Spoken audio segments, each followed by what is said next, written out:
Nagaur seat पर इस बार समीकरण कुछ और ही बयां करने में लगे हैं। दरअसल इस सीट पर बीजेपी की ओर से ज्योति मिर्धा को मैदान में उतारा है, तो कांग्रेस की ओर से आरएलपी के साथ गठबंधन करते हुए हनुमान बेनीवाल को मैदान में उतारा है। तो अब यूँ कह सकते हैं कि जाट वर्सेस जाट की लड़ाई इस सीट पर साफ तौर पर देखने को मिल रही है। यूँ भी कह सकते हैं कि नागौर के जाट दो टुकड़ों में बंट गए हैं। एक तरफ ज्योति मिर्धा है तो दूसरी तरफ हनुमान बेनीवाल। अब ज्योति मिर्धा की हम बात कर लेते हैं तो ज्योति मिर्धा के समर्थन में रीछपाल मिर्धा भी उतर चुके हैं। रीछपाल मिर्धा वो चेहरे हैं जो काफ़ी कद्दावर नेता हैं। हालांकि लोकसभा चुनाव से पहले इन्होंने कांग्रेस का दामन छोड़ते हुए बीजेपी का दामन थाम लिया।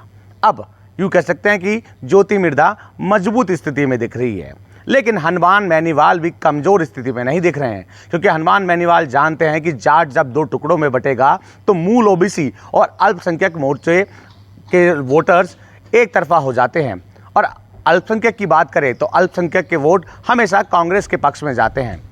अधिकतर यही अलग अलग लोकसभा सीटों पर देखने को मिलता है। लेकिन मुद्दों की अगर बात कर लें, बीजेपी राम मंदिर धारा 370 का जिक्र कर रही है, तो वहीं गांवों में किसानों के मुद्दे, पानी के मुद्दे और सड़कों के मुद्दों को बनाने की कोशिश की जा रही है। दोनों ही पार्टियां, दोनों ही उम्मीदवार अपना दमखम दिखाने में लगे हैं।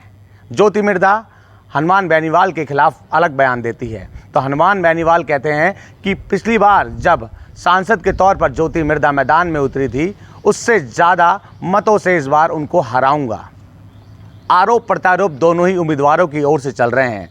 लेकिन इस सीट पर जाट वर्सेस जाट की जब लड़ाई आती है, यानी कि दोनों ही प्रमुख पार्टियां, चाहे वो बीजेपी हो चाहे कांग्रेस हो, अपना कैंडिडेट उतारती है तो जाट वर्सेस जाट की लड़ाई शुरू हो जाती है। लेकिन इस सीट पर कांग्रेस की ओर से गठबंधन किया गया। यूँ कहें कि हनुमान बेनीवाल के साथ गठबंधन किया गया और हनुमान बेनीवाल खुद मैदान में उतरे हुए हैं।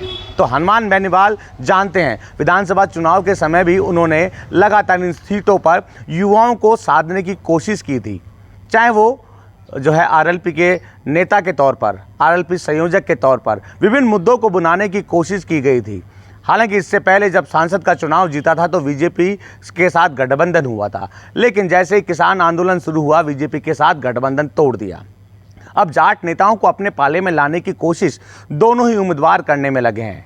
ज्योति मिर्धा भी करने में लगी है तो हनुमान बेनीवाल भी करने लगे हैं। लेकिन इस सीट पर अल्पसंख्यक कहीं ना कहीं समीकरण बैठाएंगे। यूँ कह सकते हैं अल्पसंख्यक अगर किसी एक के पाले में, चाहे वो कांग्रेस हो के उम्मीदवार हो या फिर आरएलपी के साथ गठबंधन कांग्रेस का उम्मीदवार हनुमान बेनीवाल हो, उनके साथ अगर गठबंधन होता है तो निश्चित तौर पर अल्पसंख्यक किसके पाले में जाएंगे। लेकिन अमूमन लोकसभा सीटों पर देखने को मिलता है कि अल्पसंख्यक कहीं ना कहीं कांग्रेस के पाले में जाते हैं।